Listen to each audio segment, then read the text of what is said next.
sea, va de nuevo, gloriarnos en la esperanza de la gloria de Dios, pues yo lo entiendo que yo me glorío por el poder y por la obra que Dios hace en mí. No es que yo produzca esa alegría, esa glorificación, sino es Dios en mí. Entonces dice, el propio Dios hace que nos gloriemos en la esperanza, que la esperanza la produce Dios. Acuérdense que hay 3 cosas, dice la Escritura, que permanecen para siempre: la fe, la esperanza y el amor. Y el mayor es el amor, ¿no?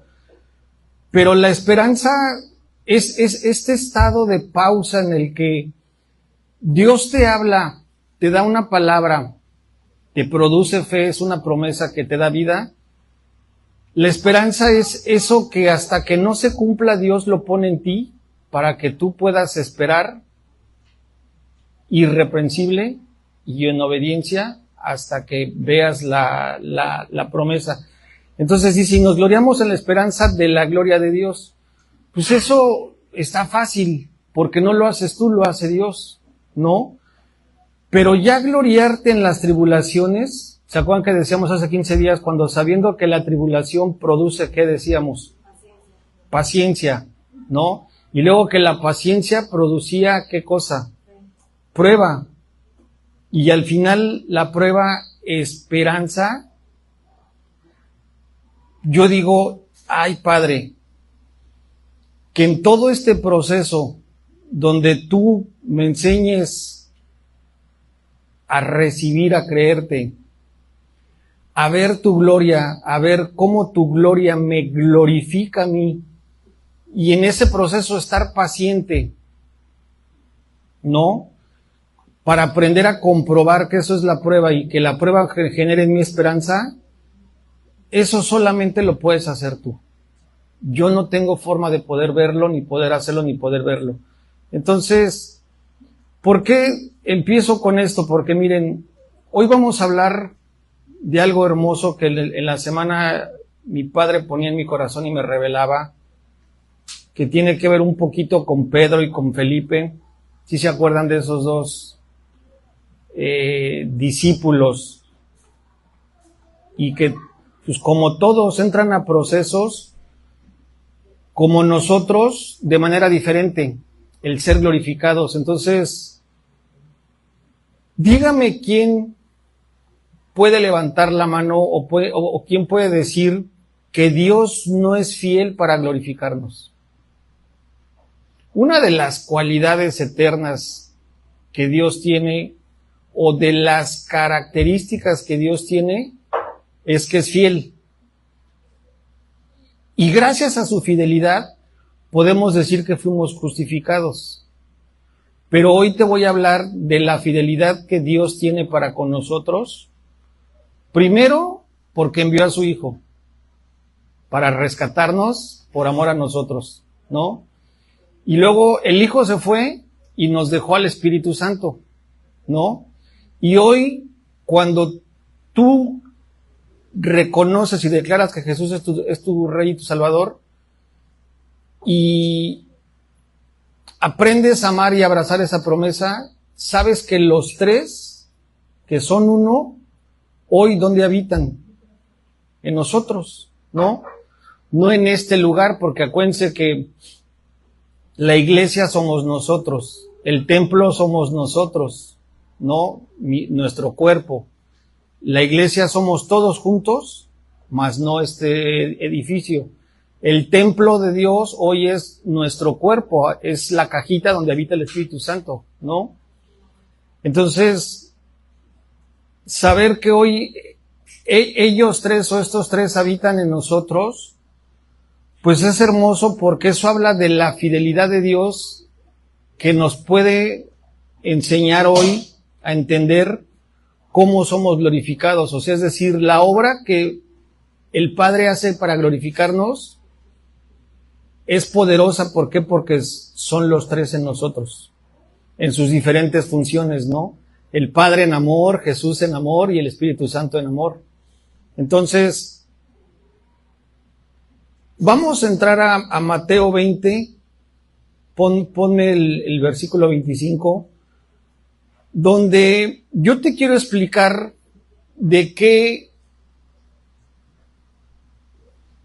hoy quiere hablar Dios, de esta primera situación en donde tienes que aprender dos cosas, y lo dije al principio del mes. ¿Qué fue lo primero que perdió Adán y Eva cuando desobedecieron? La gloria. La gloria, ¿no?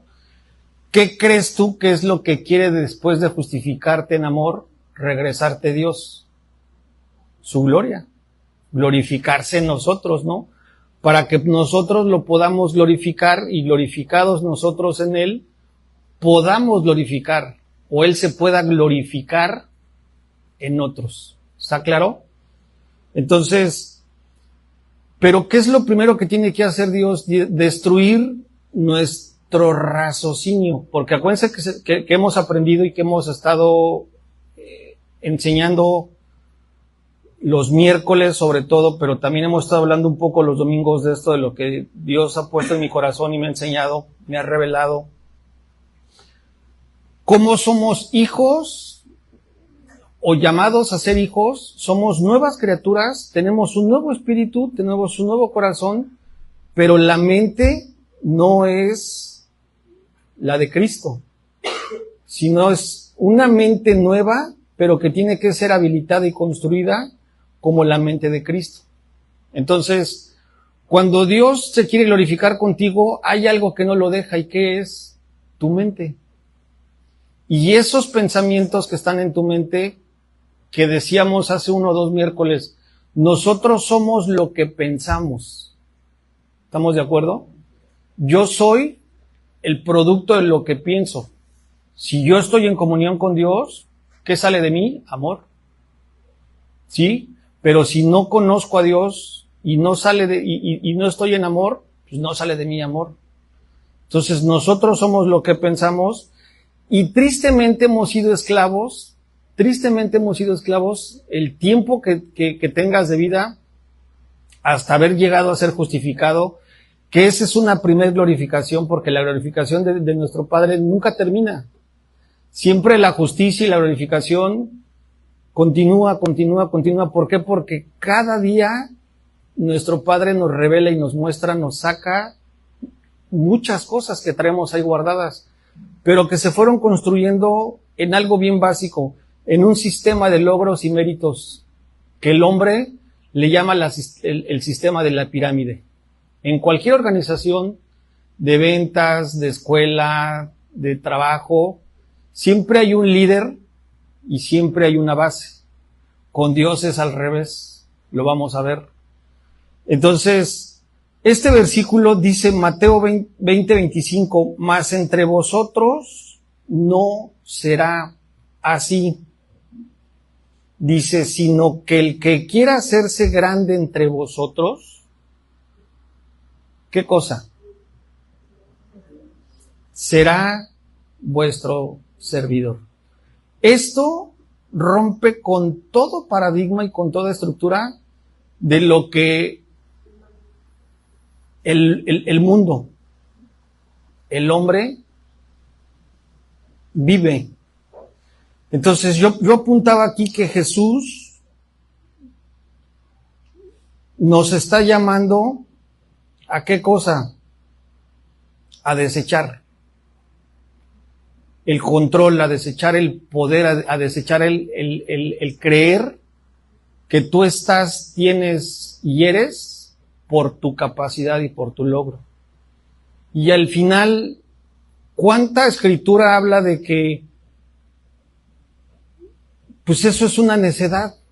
¿Por qué? Porque no te vas a llevar al final absolutamente nada, ¿no? Todo eso es perecedero, es pasajero. Inclusive hay muchas escrituras que nos advierten y nos dicen, pon tu mirada primero en el reino y en su justicia. Haz tesoros, ¿en dónde? Y no en la tierra. De lo que hay en tu corazón, ¿qué dice la escritura?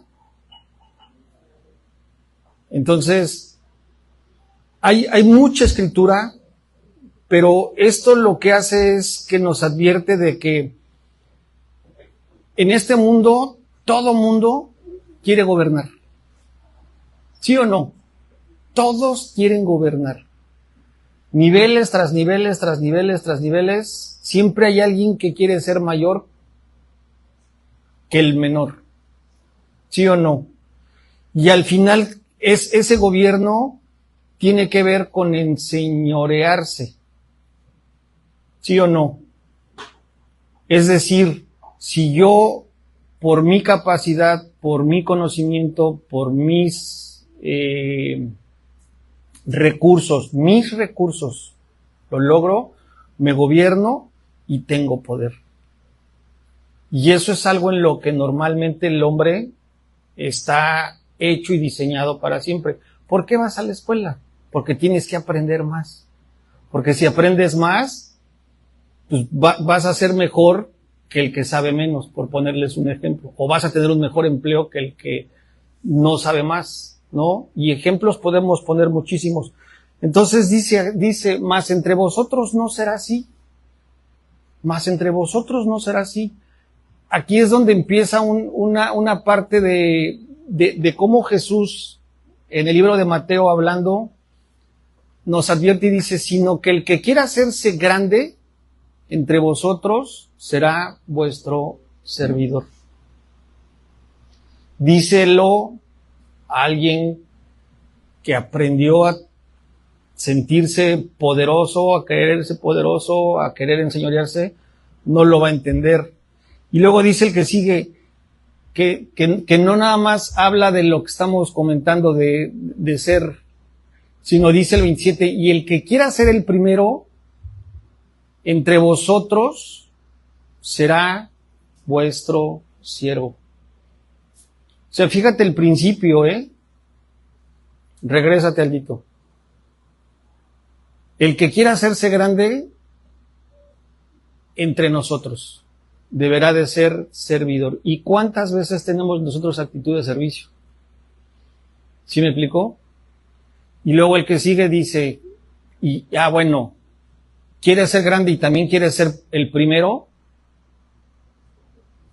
Tienes que ser, ¿qué? Siervo.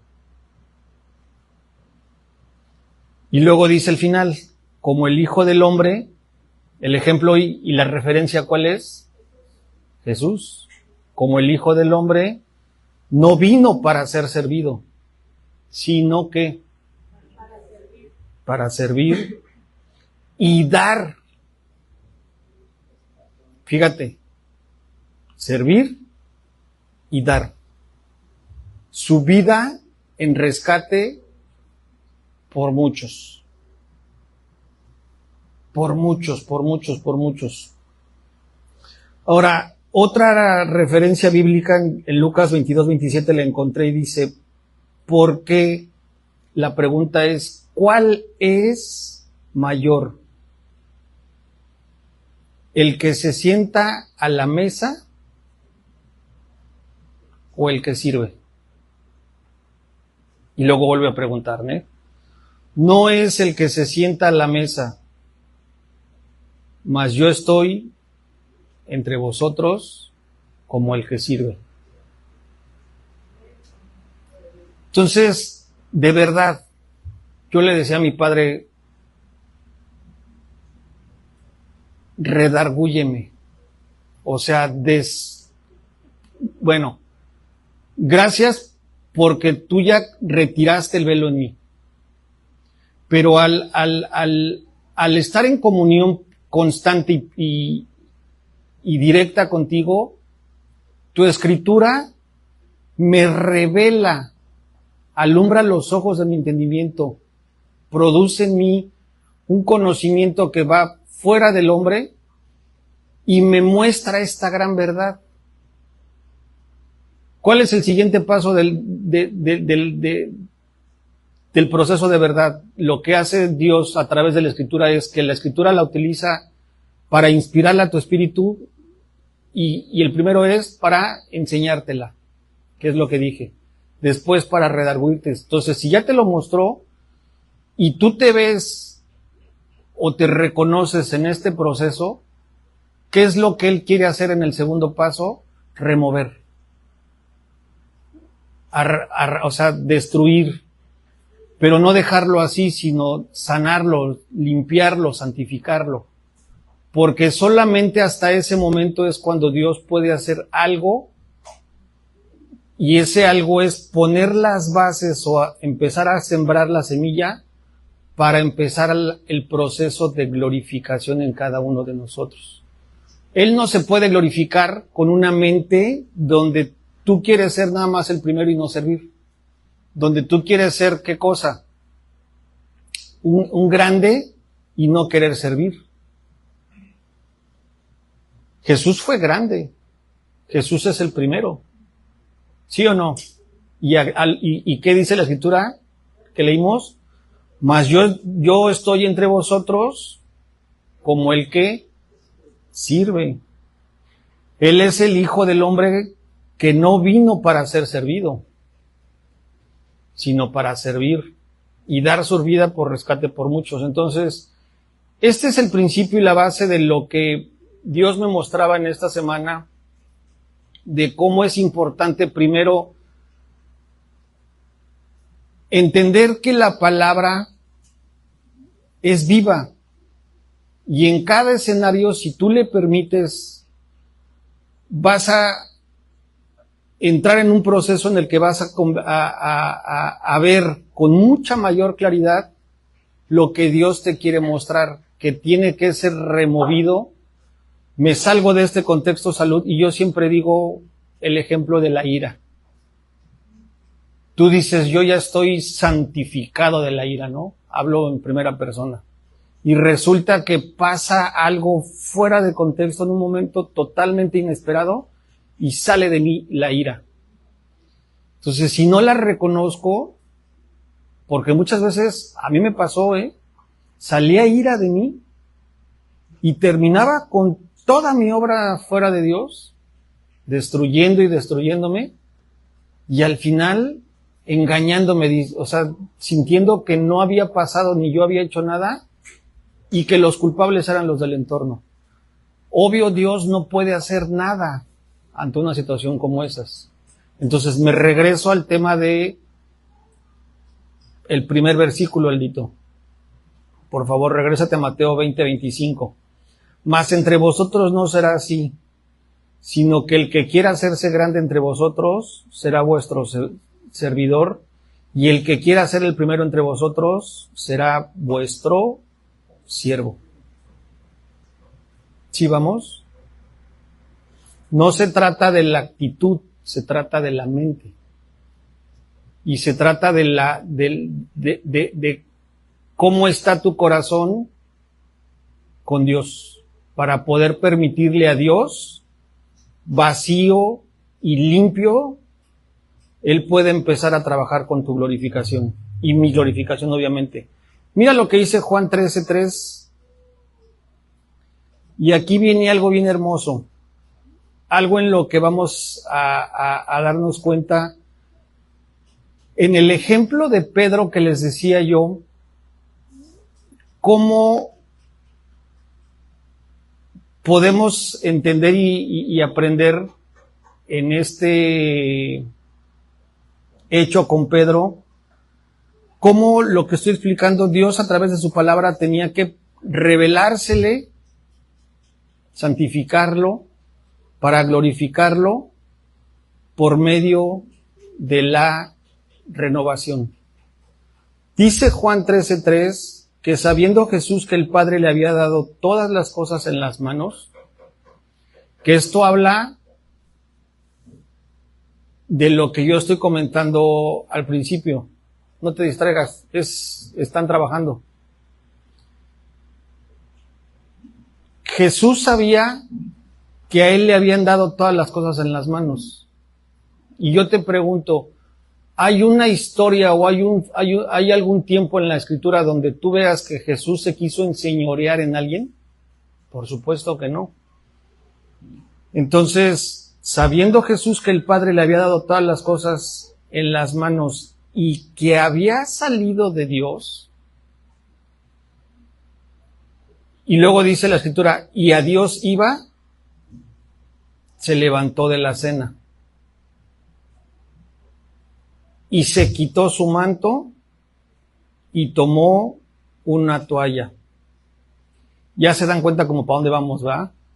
El lavamiento de los pies. Se la ciñó, luego puso agua en un lebrillo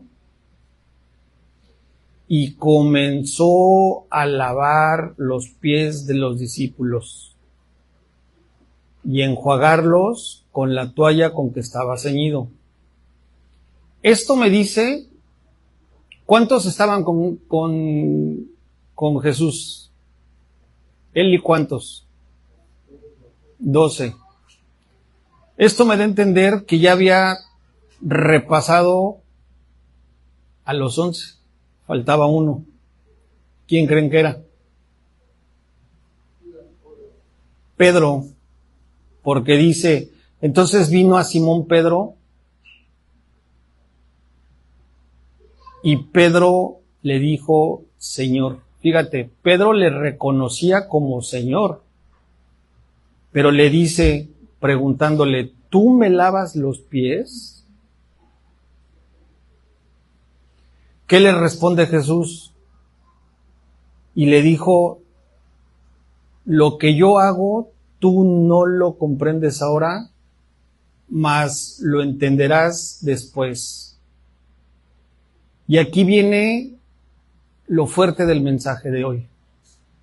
De esto que estoy hablando, pero de lo que viene con la glorificación. De cómo Dios es fiel para glorificarnos. Porque Pedro le dice, no me lavarás los pies jamás. Qué fuerte, ¿no? Qué fuerte en el sentido de que o una de dos, o se sentía indigno o menos, o lo contrario. O sea, yo te pregunto, ¿para Dios somos más, menos o lo mismo, iguales? Todos somos iguales.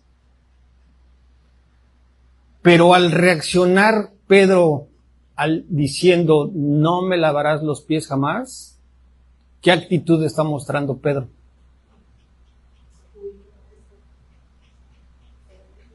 Cada quien muestra. Yo pensé, yo dije, pues, no que no le conociera el sabañón, dicen por ahí, ¿no? Me bolean los pies, sino que no se sentía digno. Pero también puede ser que se sentía altivo, ¿no? Mayor. Pues te digo, mi primera reacción es, no soy digno, soy menos, ¿no? Pero ya lo había hecho con todos. Sí, ya lo había hecho con todos. Y dice, no me lavarás los pies jamás. ¿Y qué es lo que le responde Jesús? Si no te lavo, no tendrás parte conmigo.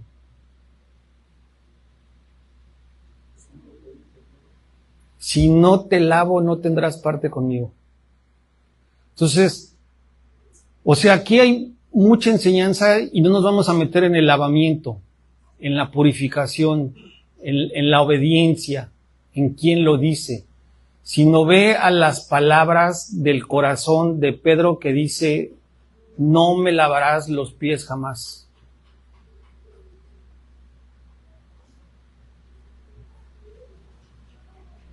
Yo sigo pensando en que no hay un estado espiritual, un estado de mental como Jesús, donde, ¿qué hacía Jesús? Las palabras que digo, las obras que hago, no las hago ni las digo yo. Entonces yo veo una soberbia, yo veo un individualismo,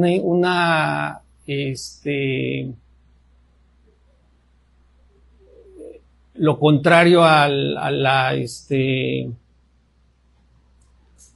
comunión, ¿cómo le llamamos la palabra normalmente siempre? Una autonomía de decir, oye, pues no me dejo hacer lo que me estás diciendo. Era Jesús. Y decías tú hace rato, Miguel, en la alabanza. O sea, ¿cuántas veces Dios nos habla de manera frontal y olvídate de la promesa, sino a veces Dios nos da una instrucción? ¿Sí o no? No nada más promesas, porque siempre decimos, abrazo las promesas. No, a veces Dios te da una instrucción. Ve y haz, ve y dile, o está quieto que yo haré. Punto. ¿No? Y si está viendo Pedro, insisto, todo el protocolo, se quita Jesús, más bien Jesús se levanta de la cena, se quita el manto, toma la toalla, la ciñe, pone el agua en el lebrillo, empieza a lavar los pies de los discípulos y enjuagarlos. Por eso es que de aquí yo hago el sustento de que ya se los había lavado a todos. Porque dice, y comenzó a lavar los pies de los discípulos y enjuagárselos con la toalla con lo que está haciendo. Pues dice después, entonces vino a Simón. O sea, ya había pasado por todos.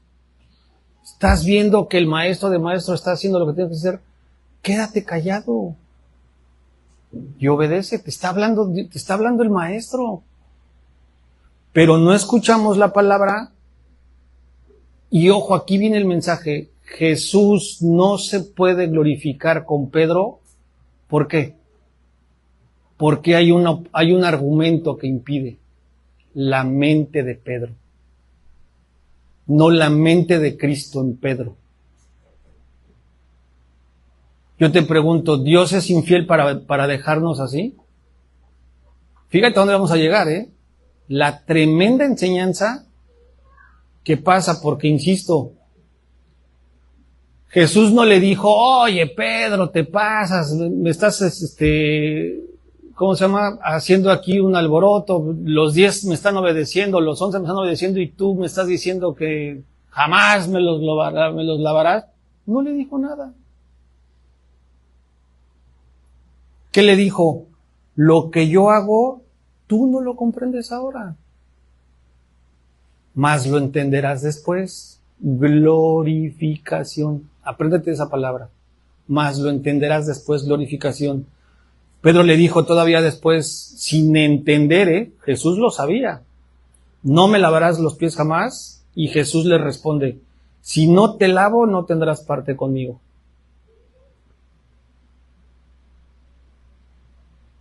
¿Qué hizo después? La historia se la sabe, ¿no? Le dijo, pues entonces ya no los pies, sino échame jabón, échame perfume y aviéntame, sumérgeme, ¿no? Juan 13:21 dice, en esta porción de la escritura, habiendo dicho Jesús esto, se conmovió en espíritu y declaró, dijo, de cierto les digo, que uno de nosotros me va a entregar. Otra cosa importante.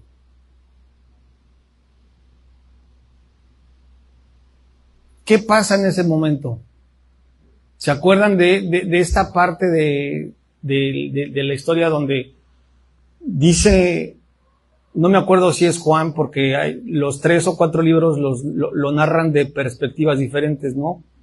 Pero uno de ellos, creo que Juan es el que dice que el amado, el que estaba cerca de él, ¿no? Pedro le hace así como que, dile que te diga, ¿no? Así diríamos que al oído, como para echar chisme santo. Pero ojo, después de esto, cuando Jesús dice lo que estamos leyendo, habiendo dicho Jesús esto, se conmovió en espíritu y declaró y dijo, de cierto les digo que uno de ustedes me va a entregar. Pedro se enseñorea. ¿Por qué? Porque Pedro, después de esto que pasó, pues él está seguro que no lo va a entregar. ¿Me sigues? Después de lo que acaba de pasar y el lavamiento y la respuesta y que se deja lavar ya por completo y todo eso, él está seguro. Y eso produce enseñoreo. Y te lo voy a demostrar después. Pero de esos 12, ahora al revés, quedan 11. Y los 10 empiezan a discutir. Y te sabes la historia, ¿no? Dice la Escritura que el diablo entra en Judas, así lo dice, en el corazón de Judas, y es ahí cuando Jesús le dice, ve a hacer lo que tienes que hacer. Y nadie de ellos en la mesa lo entiende. ¿Por qué? Porque todo el mundo pensó, va a ir otra vez por los chilaquiles con huevo, va a ir por las semillas, porque Judas era el que se encargaba de las compras, ¿no? Nadie entendía. Entonces, se sabe en la historia, se va, lo entrega, lo más bien lo vende, lo entrega, y me brinco hasta el punto en el que Jesús es aprendido. Juan 13:36, no, perdón, ya me brinqué antes. Antes de ser aprendido, Juan 3:36 le dijo Simón Pedro, Señor, ¿a dónde vas? Que es cuando Judas sale y antes de que lo entreguen, Jesús sabe que lo van a entregar y se va un tiempo al Getsemaní a orar. Pero en ese momento cuando Jesús se sale, esto que estamos leyendo dice, Simón Pedro le dice a Jesús, ¿a dónde vas?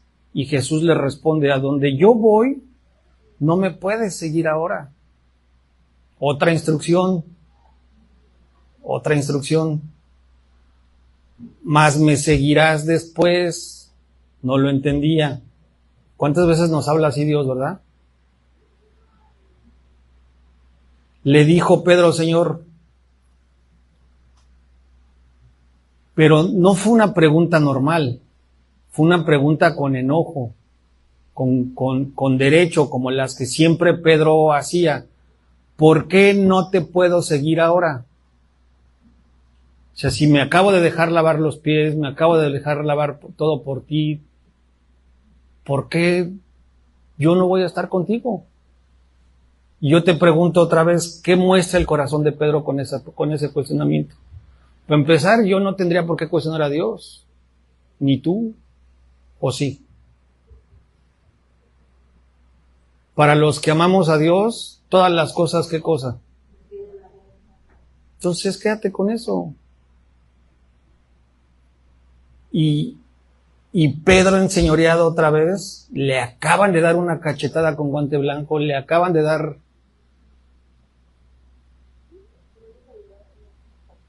fielmente una oportunidad de justicia y se ha glorificado Jesús, y otra vez, ¿por qué no te puedo seguir ahora? Y todavía el Pedro le dice, mi vida pondré por ti. Y Jesús le responde, ¿te sabe la historia? Ah, sí, tu vida pondrás por mí, le dice Jesús a Pedro. Y le contesta Jesús, de cierto te digo, no cantará el gallo sin que me hayas negado 3 veces. Ahora, esto y en la mesa, ¿Jesús sabía que lo iban a entregar? ¿Jesús sabía que lo iba a negar? ¿Jesús sabía que iba a dejar que no le lavaran los pies? ¿Cómo reaccionó? En amor, pero con gran fidelidad. O sea, ¿por qué? Porque ¿cuántas veces le fallamos a Dios y Él no deja de ser fiel y glorificarnos o justificarnos en amor? Porque Dios no nos va a dejar nunca en la misma condición. Dios no nos va a dejar nunca en la condición. Así hagas, digas,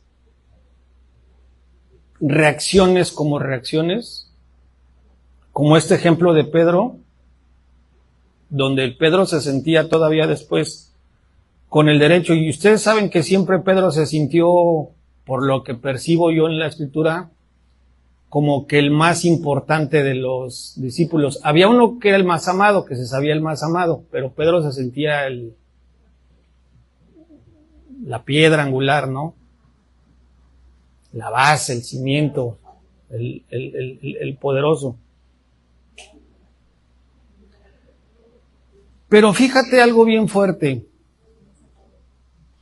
De cierto te digo, no cantaré el gallo sin que me hayas negado 3 veces. ¿Qué pasó? Para no meternos en la historia. ¿Lo negó o no lo negó? Y en la narrativa de la Escritura, las veces que lo negó, que más bien, las veces que tuvo oportunidad Pedro de no negar a Jesús enfrente de Jesús, ¿qué hizo Pedro? Falló a su vida, mi vida la pondré por ti. ¿No? Lo negó. Pero peor aún, no se nos olvide que hubo o no hubo contacto visual cuando le preguntaron y lo negó. Lean la Escritura y cuando a Pedro le dicen, este es uno de ellos, la Escritura dice que en ese momento Jesús le avienta la mirada del tigre como para decir, a ver, ¿qué vas a decir? Y zafo, dijo Pedro. Entonces ya ahí se fue a la contra. Entonces, imagínate, Pedro me va a entregar, Pedro no va a querer que le lave los pies, Pedro me va a negar. ¿Cómo fue Jesús con él siempre? Fiel y en amor. ¿Sí o no? Y luego vio que lo negó, o sea, prácticamente lo desechó, no le creyó. Y yo te pregunto, ese contacto visual yo lo percibo así. Fue para que a Pedro le quedara perfectamente claro que Dios lo estaba viendo. Que a él le quedara perfectamente claro de que no se lo mandaron a decir, sino que Jesús vio la respuesta y la reacción. Te vuelvo a decir, nosotros somos lo que pensamos. Lo que sentimos, pensamos, y lo que pensamos, somos. ¿Cómo habrá quedado después su alma de Pedro y su mente?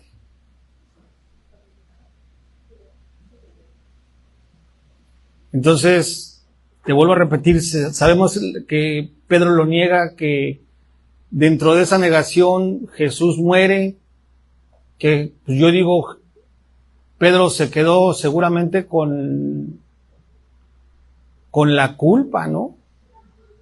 Con el remordimiento, con tristeza, con todo menos amor, ¿sí o no? Pero ¿por qué te digo que la gloria viene a través de la fidelidad y del amor de Dios? Es un proceso de Dios. Dice 2 Timoteo 2:13 que si fuéramos infieles, yo te pregunto, ¿somos o no somos infieles? Entonces, no lo voy a cambiar porque dice la Escritura, hay de aquel que le cambie una coma, una L, una A. Dios me libre. Pero la realidad es que sí somos infieles. Y aún siendo infieles, ¿qué dice la Escritura? Él permanece fiel. Por eso creo que Judas tuvo la oportunidad de arrepentirse. Y si Judas, en lugar de ahorcarse, hubiera llegado a decirle a Jesús, Jesús, te vendí, redimido, perdonado, justificado y hasta glorificado. ¿Sí o no? Si fuéramos infieles, Él permanece fiel. ¿Por qué permanece fiel? Porque Él no puede negarse a sí mismo. Nuestro Dios no es un Dios infiel. Lo que Él te habla es verdad. Y la Escritura dice que Él no es hombre para mentir. Él no es inmutable. Todo lo que habla es eterno.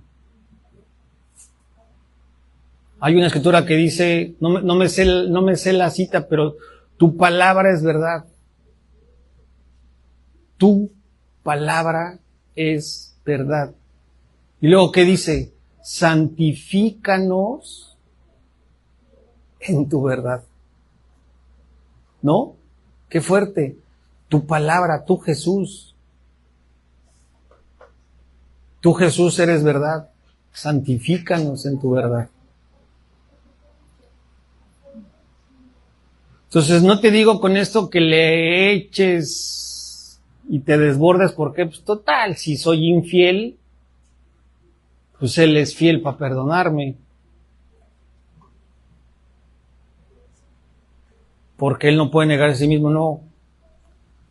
Lo que te digo es que siempre va a haber una oportunidad. Por eso me regreso a lo que te dije al principio. Que para que Él pueda glorificarse,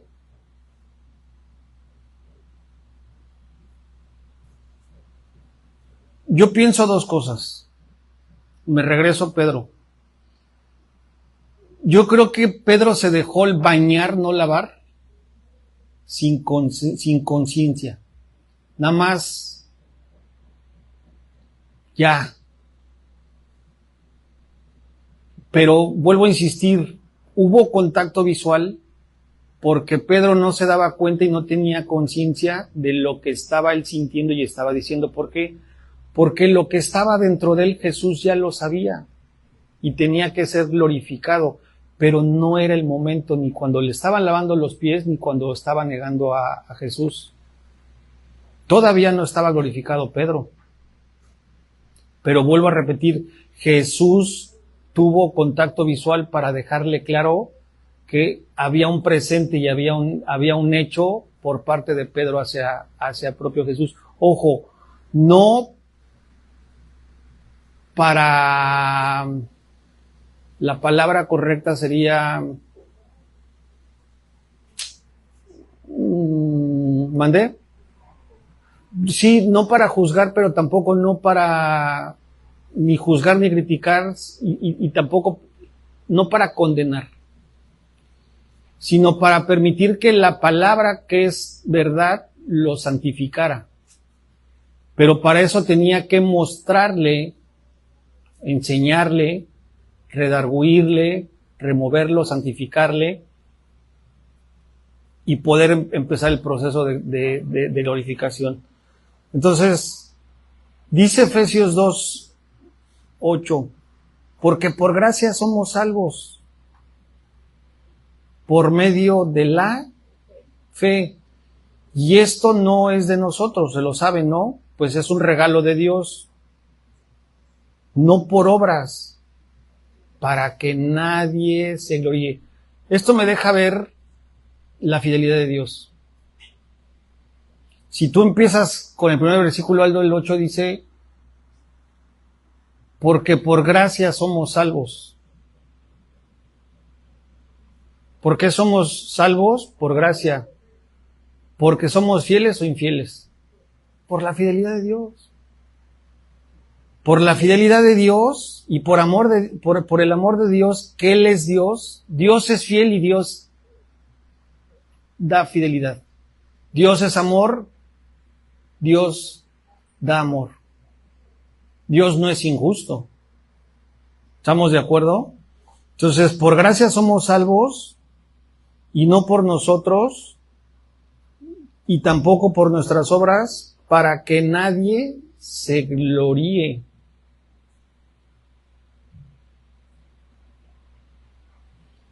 Entonces, ahora sí viene el proceso que les decía, el camino a la cruz, la resucitación de Jesús, viene y se presenta.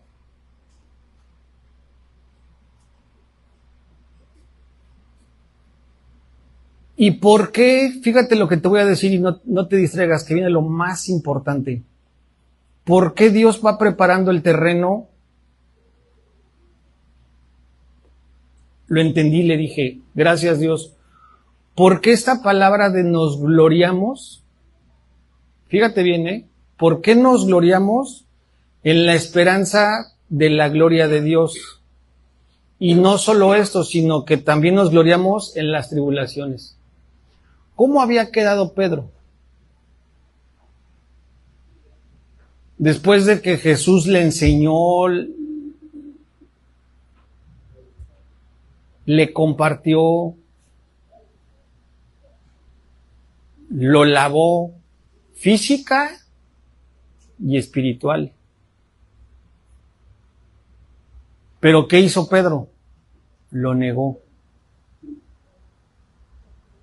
¿Sí o no? Seguimos hablando de eso.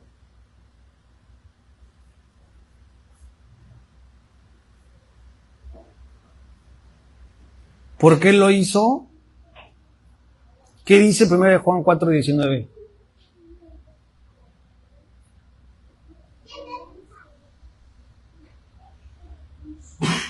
Nosotros le amamos a Él. ¿Por qué? Porque Él nos amó primero. Y entonces se cumple mucho de lo que te estoy diciendo y te quiero transmitir hoy, porque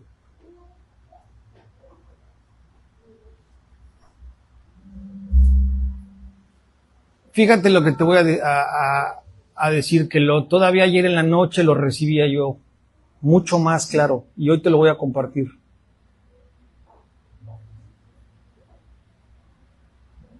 Te lo vuelvo a repetir. Dios sabía que le iban a negar.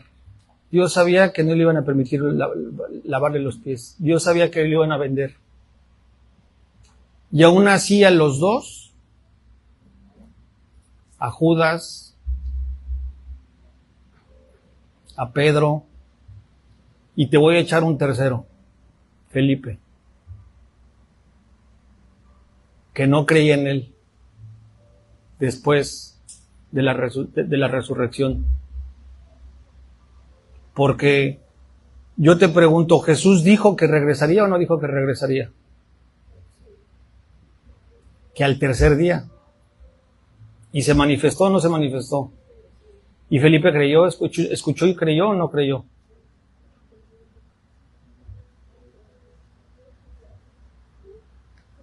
Entonces, hoy podemos decir que nosotros le amamos a Él porque Él nos amó primero. Pero ¿qué te quiero dar a entender? ¿Qué le dijo María Magdalena a Juan cuando fue a la tumba?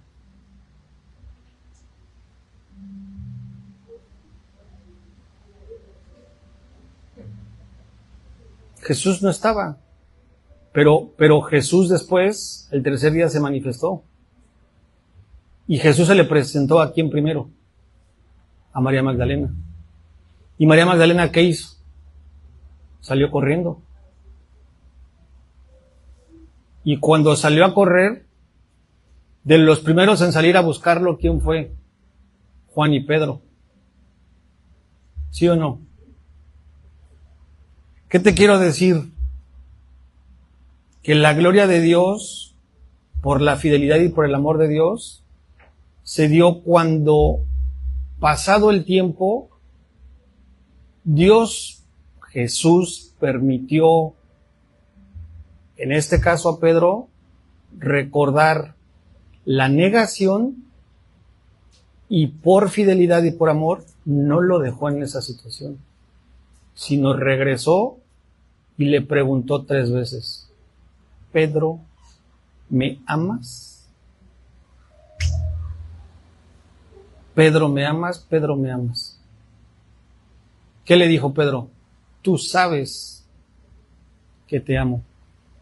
¿Y qué le dijo Jesús? Apacienta a mis ovejas. Ahí, por amor, por fidelidad, fue santificado, y al ser santificado fue glorificado. Entonces, fíjate el proceso que vivió Pedro, desde nunca me lavarás los pies, hasta ¿por qué no se podía glorificar en ese momento a Jesús? Porque lo que estaba acá en Pedro no era lo que ya estaba en el último encuentro con él. ¿Sí me explicó? Ya había una santificación. ¿De qué lo limpió? ¿En qué se glorificó? En que Pedro dejó de tener o sentir gobierno sobre los demás, mérito sobre los demás y otras muchas cosas, ¿no? Me voy con Felipe. ¿Cuál fue la glorificación de Felipe? No creía. No creía que Jesús había regresado. Y la historia de Felipe se la sabe, ¿no? ¿Qué le dijo? Si eres tú, déjame qué. ¿Es Tomás? Ah, bueno, Tomás. Déjame ver tus heridas. La herida de las costillas y las de las manos. ¿Y Jesús qué hizo? Se las mostró y le permitió, pero hasta antes había una incredulidad. Y yo pienso en esto que muchas veces lo hemos hablado. ¿Por qué la primer generación liberada del pueblo amado de Dios no llegó a la tierra prometida? Porque endurecieron sus corazones a causa de su incredulidad. Y ahí los dejó, no por infiel, porque nadie puede decir que Dios fue infiel. 40 años les dio sombra, les dio comida, les dio instrucciones, les dio todo. ¿Sí estamos? Entonces, dice Juan 17:1, estas cosas habló Jesús, y levantando los ojos al cielo dijo, Padre, la hora ha llegado.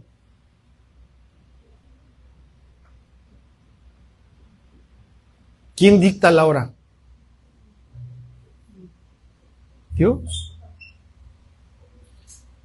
Entonces, te hago esta reseña, esta referencia y me detengo un poquito aquí porque en todo momento había una relación y una conexión y los tiempos estaban muy claros. Había una claridad, una transparencia por la comunicación que tenía Jesús con el Padre. Pero Pedro con Jesús, no. Yo con Jesús tampoco. Tenemos que aprender a esperar. Tenemos que aprender a esperar a que nuestra hora llegue. Y esa la dicta Dios. Padre, la hora ha llegado, glorifica a tu Hijo para que también tu Hijo te glorifique a ti. Fíjate, me regreso un poquitito. Justificados por la fe, tenemos paz. Y nos gloriamos en la esperanza de la gloria de Dios. ¿Cuál es la esperanza?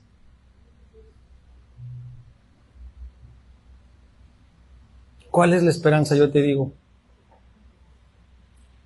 Que por la fe a esta gracia nos hace estar firmes. Y nos gloriamos en la esperanza de la gloria de Dios. Pero el principio es la gloria y el final es la esperanza. Y lo que leímos hace 2 semanas, lo vuelvo a repetir, dice, también nos gloriamos en las tribulaciones. Pedro estaba tribulado, ¿sí o no?, antes de ser glorificado. Tomás, corrijo, ¿estaba tribulado o no estaba tribulado?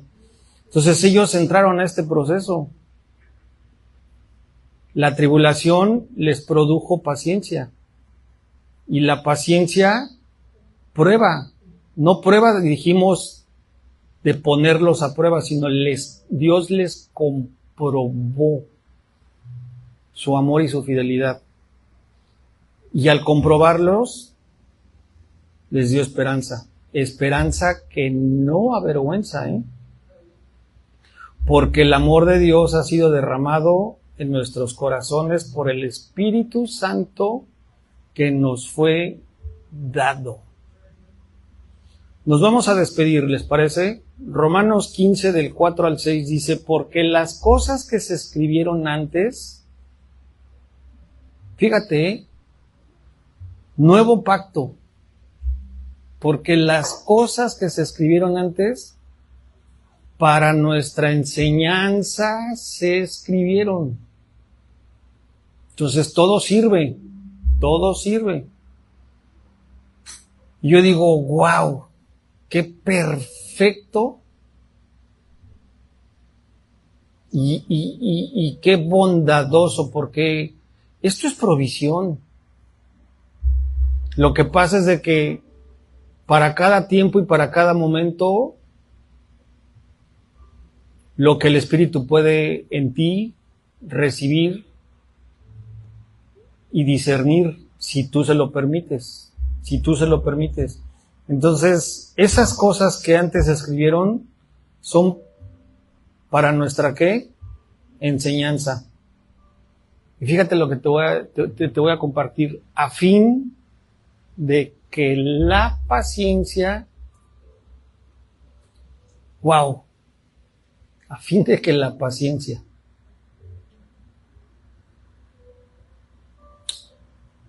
y la consolación de las Escrituras tengamos esperanza. Yo digo, ahora entiendo por qué hay 3 cosas que duran para siempre: la fe, la esperanza y el amor.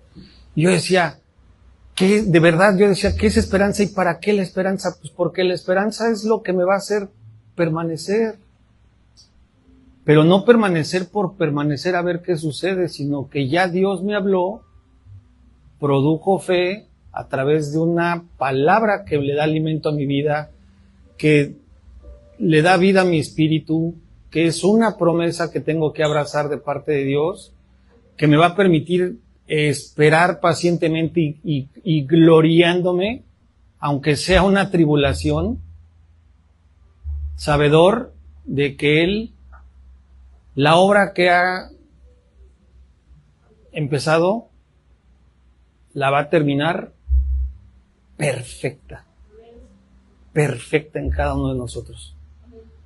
Entonces, a fin de que por la paciencia y la consolación de las Escrituras tengamos esperanzas, y luego dice, pero el Dios de la paciencia, el Dios de la paciencia y de la consolación, wow, nos dé entre nosotros un mismo sentir según Cristo Jesús. ¿Con qué intención? Te digo el final, mira nada más, deleítate, con eso nos vamos a despedir. Para que juntos, unánimes, a una voz, no mi voz, no la de Carla, no la de Aldo, al Espíritu Santo. Lo que Dios me hable, lo que Dios me diga que salga de mí cuando llegue la hora. Glorifique al Dios y Padre de nuestro Señor Jesucristo. Wow. Otro poder, otro nivel de alimento. Si lo recibes, entonces, pues ahora hay que vivirlo. Porque para mí la base es Romanos 5, del 1 al 5. Personalizado, justificado por la fe, tengo paz. Justificado por la fe, tengo paz. Para con Dios por medio de mi Señor Jesucristo, por el cual también tengo entrada por la fe a su gracia, en la cual estoy firme, y me glorío en la esperanza de la gloria de Dios. Y no solo esto, sino que también me glorío en las tribulaciones. Está bien padre decirlo, escucharlo, aprenderlo. Ahora vívelo, sabiendo que en la tribulación me va a producir paciencia y que la paciencia me va a comprobar y comprobarme me produce esperanza, y su esperanza no avergüenza, porque el amor de Dios ha sido derramado en mi corazón por medio del Espíritu que me fue dado. Ya eso es otra cosa. Cierra tus ojos. Padre, gracias porque solo tú sabes cuándo ha llegado nuestro tiempo. Gracias, Padre, porque sé que tú cada día te manifiestas con mucha mayor claridad en los que te creemos, en los que te buscamos. Se trata de ti y no se trata de nosotros. En un corazón y en una voz unánimes, movidos en un mismo espíritu, me uno al clamor de Miguel. Que los que se han enfriado, los calientes. Que los tibios los hagas calientes. Que los que no te conocen tengan paz por medio de la justicia que les va a producir fe para creer, conocerte. Gracias, Padre, porque yo sé que aunque tú sabes que te vamos a fallar todavía y te estamos fallando en muchas ocasiones, tú eres un Dios de amor, eres un Dios justo, eres un Dios fiel, que así como a Pedro, no nos dejarás jamás en la misma condición. ¿Por qué? Porque tu naturaleza no puede negarse a ti mismo, Padre. Tú eres fiel, aunque nosotros somos infieles. Y tú nos enseñas a amar, pero también nos enseñas a entender que el amor que sale de nosotros no es un amor humano, es un amor divino, porque tú nos has amado y escogido primero. Gracias por el propósito que tú tienes para nosotros. Gracias porque no vas a parar hasta verlo cumplido, mi Dios. Yo te pido que toda resistencia, toda humanidad, todo pensamiento, toda esclavitud que se ha levantado en contra de tu conocimiento, por medio del poder que actúa en cada uno de nosotros, que este espíritu sea derribado, para que no haya obstáculo y tu palabra pueda llegar sin velo, limpia, no adulterada, Padre.